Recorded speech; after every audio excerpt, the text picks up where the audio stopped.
Hi, Class 15. This is Swamplandia Chapter 4. So far in Swamplandia, we've learned about the Big Tree family, and Swamplandia is the park they run in Florida where they have lots of alligators and do all kinds of activities with the alligators and the other animals that live in the swamp. And unfortunately in Chapter 1, Hello, the Big Tree, the mom died of cancer. So it's kind of we're in the getting into how the family's still adjusting to that. And this chapter is called Ava the Champion. One Monday in early May, I sailed into the kitchen and snatched an envelope out of the chief's blunt fingers. He held onto it for an extra beat out of a wrestler's instinct, his square nails raking scum across the envelope. He chewed his breakfast cigarette and regarded me with deadened amusement. Somebody has a pen pal? The chief had put on his humongous bifocals to go through our mailbag, specs which made him look like Elvis Presley or an erudite bear. They were tinted dark yellow on the bottom. He hated to wear these glasses in front of us, and he never wore them in front of our tourists. They were part of his accounting costume, glasses and red pens for sorting our bills. No, Chief, it's not a pen pal I'm writing to. No? Nope. It's like a contest? For money? A lot of money, Chief. Lying to the chief like this felt like freezing a lake into ice and skating quickly over it. I probably won't win, but if I do, I'm going to donate it all to your carnival Darwinism. Well, the chief stared at me in a particular way, as if he were about to sneeze, and then the muscles in his face relaxed again. His voice sounded off stage, tired. Just don't send these guys any of your money, Ava. Don't get scammed. He patted my back. You know the real contests happen in the pit with your Seth, right, champ? I nodded. The fan was blowing at the chief's headdress, flattening every feather so that they waved in place, like a school of fishes needling into a strong current. Something lunged in me, then receded. A giggle or a sob, a noise. I thought, you look very stupid, Dad. That's what she thought to herself. You better not let me catch you writing to any grown jerks in jail, kid, or dead guys. The smile crumpled on his face. Please. My still secret plan was to enter and win the same national championship that Miss Halola Bigtree swept before she was a mother or even a newlywed, when she was 18 years old and had first started dating my father. I loved staring at the bend of my own shadowy features in Mom's trophies, and this was the largest one, National Champion 1971, American Association of Alligator Wrestlers. This trophy even looked a little like my mom to me, a busty golden lady with skinny arms and fists on hips. How come you never got to be the national champion again? I asked my mother once when I was 9 or 10. She'd won the other trophies here on our island. The chief had given them to her. This was still impressive to me, but I wondered, why didn't she want to beat the Seminole wrestlers, to show the Miss Mikasosuke alligator handlers what we big trees are made of? We were pinning up laundry on the clothesline near the dandelion wash, and she laughed at me from behind a wailing wall of bedsheets. Only a square forehead and her dark eyes were visible. Because I am your mother now, Ava. Because I have important things to do right here on our island. Honey, did I leave that box of clothespins over by you? This wind. That day, a Category 2 hurricane was coming. Truly, it was a strange time to pin up laundry, with the swamp wind whipping our hair at each other across the clothesline like a weird game of tennis. We had that same kind of hair, a black coffee shade with ruddy glinting, thick and ursine like Judy the Bear's fur, a big point of pride for me. Our mother, in several beautiful ways, may have been a little crazy. For example, who dries their clothing with a hurricane coming? Like Aussie, Mom got distracted easily. It was 70-30 odds whether she'd remember a conversation with you. Her moods could do sudden plummets, and she'd have to take a rest in the house, but she'd always emerge from these spells with a smile for us.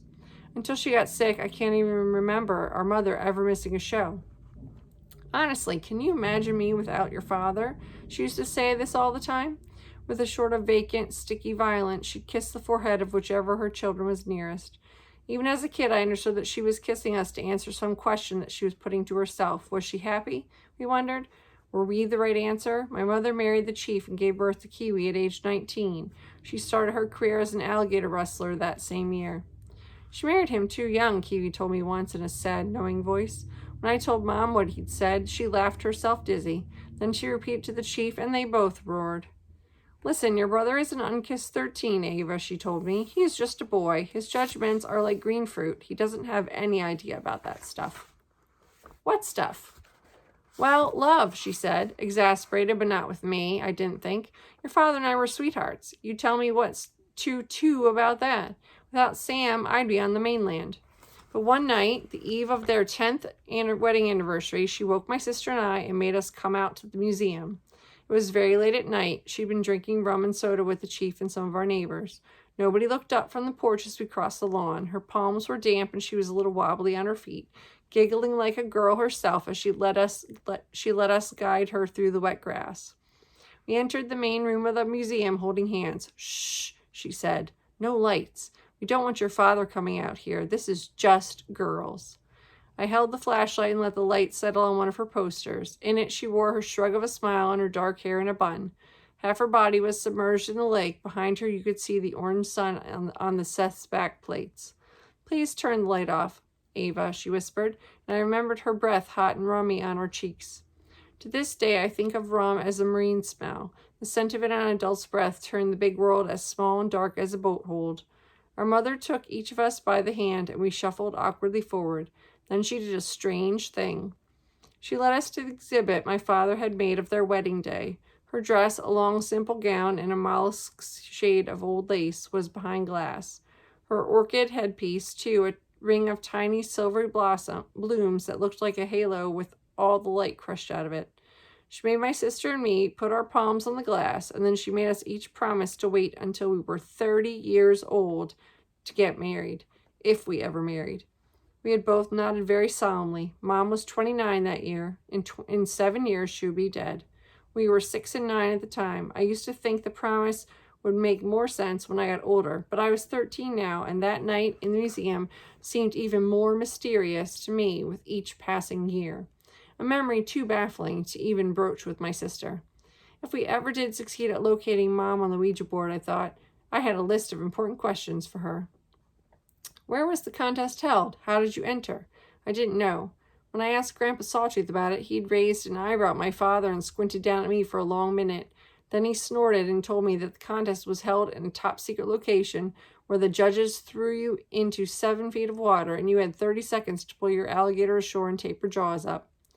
Bleeding too much disqualified you. Plenty of contestants died every year. A pipsqueak like me shouldn't enter, he said. I'd be gone in 2 bites. I researched the Kentucky Derby on the library boat. The purse was $1 million. And those leprechauns were only riding horses. Obviously, my mother had not been a millionaire. My heroic logic was as follows. If I was the champion like her, our fame would be a perennial draw. You had to be 18 to compete. That's what my mother told me at 9 when I begged to be a contender. So, in a typewritten letter that took me 3 drafts to compose, I asked the commission to make an exception and allow me to wrestle at age 13. I explained about my mother's cancer and Swamplandia's many troubles. My own fears with the Seths I tried to describe modestly but candidly. I didn't brag exactly, but I made sure that the commissioners understood that I was the real deal. I wasn't some unserious church girl from Nebraska who had only ever handled pet store geckos, or some inlander, Rebecca, or Mary, a pigtailed zoo volunteer. The kind of girl who liked to do those drugstore paint-by-number watercolors of horses, Shetland ponies, palominos. I bet the Marys were really excellent at that. I am a big tree wrestler was the first line of my letter, and as insurance I'd enclosed a famous keychain picture of my mother. It sold for $4.99 in the gift shop, and you could also get it on a cozy or a magnet. My mother looked a little older than Osceola, maybe 18 or 19, her hair as shiny as mahogany. She's sort of studious looking, in thick eyeglasses, contact lenses, and chest emerald bathing suits came later, as a concession to our modern tourists. She's got an 8-foot alligator's jaws in her bare hands. Hello, the big tree and her Seth, I wrote carefully on the bottom and added in parentheses, my mother. My best guess was that these individuals were based in America's capital, Washington, D.C., but I hadn't yet been able to locate an exact street address. Gus Waddle claimed never to have heard of them. Well, Gus was really more of a nautical man, a very nice man, but not exactly what you'd call educated when it came to herpetological sports. I wasn't going to risk a no by involving the chief and Kiwi prematurely. I wasn't going to tell my sister either. Ossie was like an aquarium when it came to other people's secrets. I sent this letter to the Smithsonian, the state universities, the Florida Wildlife and Gaming Commission, along with a flap note. Sir, madam, please do me the great favor of forwarding this letter to the correct bureaus. Thank you. If they accepted me, I figured I would be the youngest person, boy or girl, ever to compete at the national level. 5 years younger than my mother even. That same month, a remarkable thing happened on our island. A miracle. A freak rainstorm of luck during a time of cash and tourist droughts. I got to watch this miracle unfold inside a glass case, not in our museum, but in one of the reptile incubators on Swamplandia. We hatched the baby alligators under heat lamps, dozens a year, using incubators that the chief had got on the cheap from a bankrupt chicken farming family in Ocala. We restocked the pit when the largest and hardiest with the largest and hardiest of the alligators, and the rest we sold to a St. Augustine reptile farm in North Florida or released. Thermostats controlled the gender of the future alligators in their eggs, and the incubator I was polishing was set to 84 degrees Fahrenheit, a female brood. I breathed a tiny porthole onto the incubator glass and peered in. This was excellent timing. As I watched, a tiny carbuncle punctured the eggshell. Baby alligators are born with these, the egg tooth, that's the carbuncle, a tusk at the tip of their snout that allows them to punch through the membrane of their eggshells. A Seth's eggs are oblong and leathery, narrower than the eggs a hen lays. Next I heard the telltale squeal, a sound that came from inside the eggs. The alligators were pipping. The fetal gators coordinate their jailbreak by making a squeaky noise at a frequency that can be heard inside the shell. Now the noise had begun, and the 32 hatchlings in this incubator were budding and rocking against the shell membrane. The first alligator to hatch caused me to frown and lean in because there was something unusual about her. The alligator's hide appeared to be red. A tiny, fiery Seth. Her skull was the exact shape and shining hue of a large halved strawberry. At first I thought her pigmentation was a trick of the light, and I was afraid even to touch her. The red on her skin seemed like a disease I could contract through my fingertips, or a spell I could break, a color so pure and unreal that I thought it might rub off. I put her on the kitchen scale we kept next to the extra lamps. She weighed 70 grams. She was 9 inches from snout to tail. Her claws scrabbled at the air as I picked her up. The door to the shed stood open, and her skin brightened like an ember. I half expected her temperature to flare up too, to burn and sizzle. But her scales were cool and damp. She curled flat against my palms, reminding me of the inlay of a dragon I had once seen on Mrs. Gianetti's fancy black oriental dinette set. Her pupils were compass needles, thin and wobbly.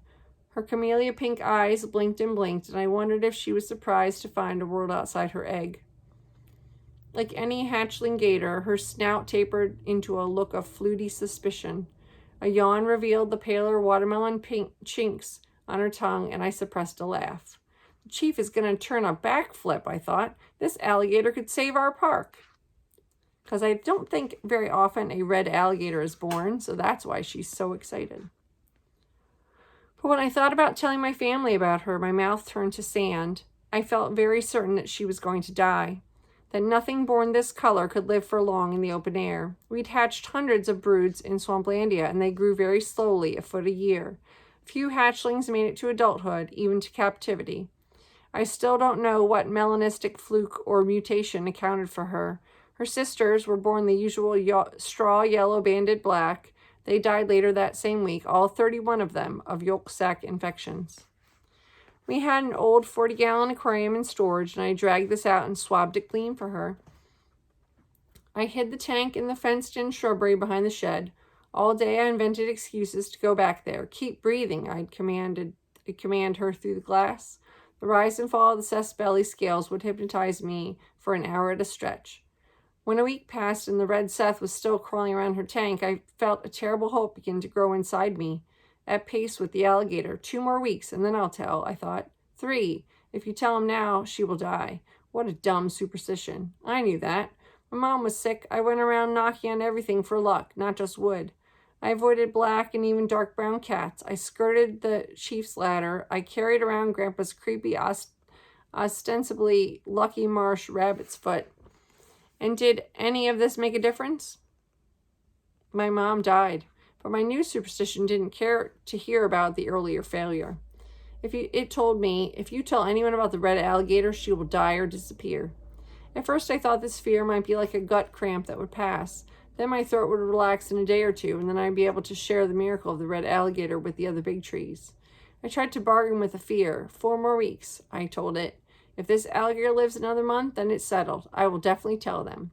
If I could get her to 9 months, she'd be 18 inches long and out of danger of predation. I figured I just had to keep her alive for long enough to prove my fear wrong. So as the world of darkness usurped our place in the rankings, I became a hunter of minnows. I looked for life that my pet Seth could gulp. Tadpoles loitering in the cattails, green anoles, clear slugs that I peeled from the trees.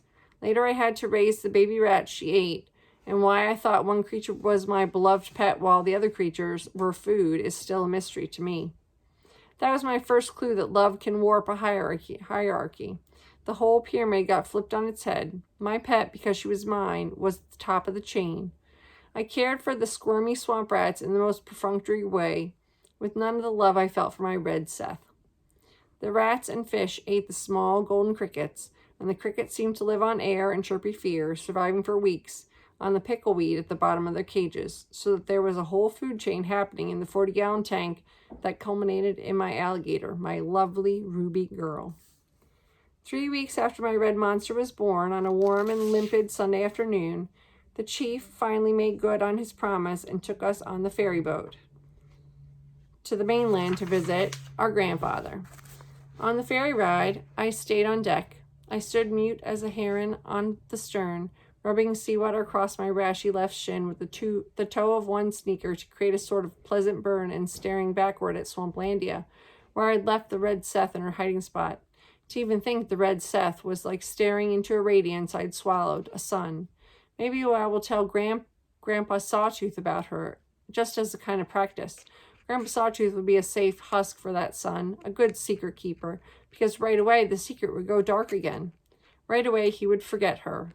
Listen, a red alligator and I are going to save your real home, Grandpa, I wanted to promise him, but I bet that Grandpa wouldn't even know my name this time. And Kiwi said that as soon as we stepped off the retirement boat, Grandpa would lose the faces that had been talking to him. There had been a dramatic build-up to Grandpa Sawtooth's eviction from Swamplandia. First, he'd gotten confused during a tram tour and driven the whole train of 8 cars in tight donuts around the stilted foundation of the Big Tree Swamp Cafe.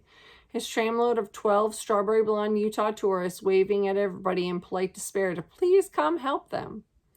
8 days later, Grandpa bit a man, on his face and neck mostly, just hanging there from the screaming man's cheek like a grinning eel until the chief wrestled him loose. "Uh-oh," shouted the chief. "Aussie, babe, get some napkins." The bitten guy turned out to be a soupy-eyed lawyer from Arkansas. Now, as a punishment for his forgetfulness, Grandpa had to live at the out-to-sea retirement community in a peeling umber cabin on this refurbished and possibly haunted houseboat that he shared with a bunch of angry septuagenarians. Grandpa's bunkmate, Harold Clink, was 92 years old and almost entirely deaf, and yet he could talk to you only in songs without rhythms, songs that he made up. We big trees had all worried, some of us hoped, that Grandpa would kill this person in the night. The houseboat was retired, too, at permanent anchor in the marina. The seniors got issued these pastel pajamas that made them look like Easter eggs in wheelchairs. If you went to visit, that's what you saw. Easter eggs in these adult cribs. Easter eggs on toilets with guardrails. Black curtains closed the portholes. We all sat down in unison on the crinkly sofa. Flat red flowers crept up the wall. A nurse was mixing medicines in the galley, humming some jaunty tune. I could see her big brown arms stirring orange powder through a carafe. Grandpa called this woman Robina, although that didn't necessarily mean this was her name. We liked possibly Robina because she brought us orange juice with Flexus straws and teased Grandpa with a humor that he tolerated well. "These your grandkids?" "No, you produce these beauties, Mr. Big Tree?" Robina's laugh rose like the bubbles in the aquarium of coffee behind her, rich and automatic. "They must take after their grandmother, eh?" Ossie and I touched our crazy hair, flattered. Without consulting one another, we'd both worn our dresses. We smelled churchy like Mom's bottled roses. Kiwi did most of the talking. The chief grew small-mouthed and uneasy on the undulating boat. It was like he'd caught Grandpa Sawtooth's sickness. Those two kept staring at each other as if they'd never met before. On our last visit out to sea, the chief hung the Seth of Seth's skull on the wall next to the steel clock, a gift that Grandpa failed to appreciate or even understand. "It was your first Seth, Dad." The chief didn't start yelling until the second hour of our visit. You could almost watch his anger rising stealthily, like sweat stiffening on fur. "The Seth of Seths, the first alligator that you and Mama ever kept on the island. You're going to tell me you don't remember that?"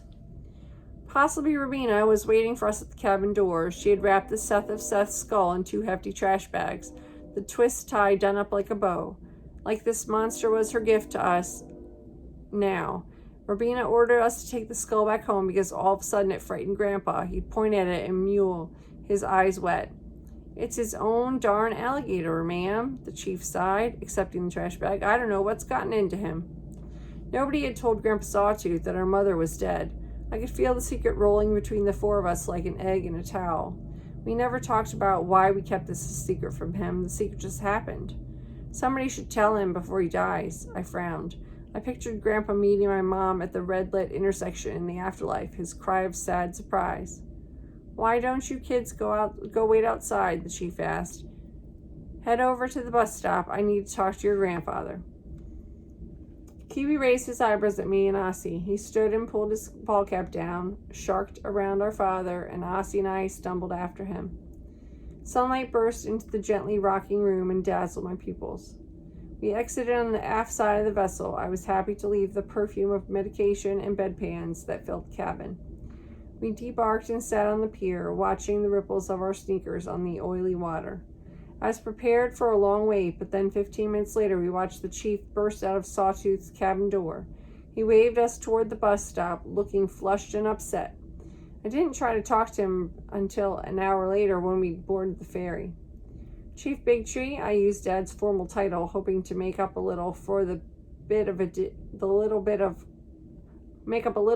indignity of his having to carry the Seth of Seths in a hefty bag. "Gross," Asya whispered on the long city bus ride to the ferry dock. "Poor Dad. It did not even look like Rubina had given us a fresh bag." "Ava Bigtree," the chief stared down at me. It was a long time before he could smile. "What'd you want to ask Grandpa for?" "For money, dummy," snickered Kiwi. Where's the treasure buried, Dad?" "For advice," the chief snarled in a nastier voice than he ever used on family. Kiwi was still laughing softly to himself, but with these big, alarmed eyes as if only the lower half of his face were getting the joke. Then the ferry boat hit a bumpy stretch of water that splashed everyone's faces on the starboard side. A few little kids, swallowed up to the knees by their humongous orange life vests, screamed in joyful terror. When Kiwi looked over at me, his eyes were bulging, his cheeks wet. Over the groan of the ferry's engine, I could hear him laughing and laughing. The entire time he had not stopped laughing. "Dad," he mimicked, "I need to buy these saltwater crocodiles. See, it's for my quack business model called Carnival Darwinism." Chief leaned in and grabbed the scruff of Kiwi's t-shirt, spoke low and close. "Don't mouth off again, son. That's my fatherly advice to you." Kiwi's mouth opened like a doll's, exposing a white paste of chewed gum. Ossie crammed a fist into her own mouth and craned around to find me. The moment passed. The rest of our ferry ride home was a silent one. I remember it now as a turning point, one of our last normal days, as a family together, and maybe the last time we assembled as a tribe on Swamplandia. Although at the time I just wanted to get home to go to the bathroom and watch TV. Ossie hid behind the trunk of children's life jackets and ate fistfuls of these golden dietetic candies that she'd stolen from the nurse's bowl out to sea. Kiwi and I played cards, go fish, and Walla Walla, and he'd let me win every game. The chief held the black bag on his lap. As soon as we left the harbor, he lifted the Seth of Seths out of the hefty bag, cradling the skull with an air of sorrowful apology. The chief loved that Seth. It wasn't part of any act. Two passengers from Loomis County kept staring over and whispering. The chief was wearing his faded yellow visiting shirt, which was older than Kiwi, buttoned up to his collar. "Why, Dad?" He had his big hands folded on the Seth of Seth's squamosal bone. Oh, squamosal bone. It sat on his lap like a briefcase. These Loomis men were wealthy, or wealthy to me. They wore belts with shiny buckles, and their khaki laps held fancy red double-decker tackle boxes. They're most likely on their way to play Injun for a weekend at the Red Eagle Key fishing camp. They didn't know my father was Big Tree, and you could see the sneer in their eyes. These mainland men debarked at Red Eagle. The Seth of Seths grinned over at us from our father's lap. The chief sat like that, starfish-lipped until the sky paled, and then we were home. Next week will be chapter 5 called Prodigal Kiwi. So we've had a chapter about Osceola, a chapter about Ava, and now we have a chapter next week about Kiwi. So you'll hear more next week. Bye-bye.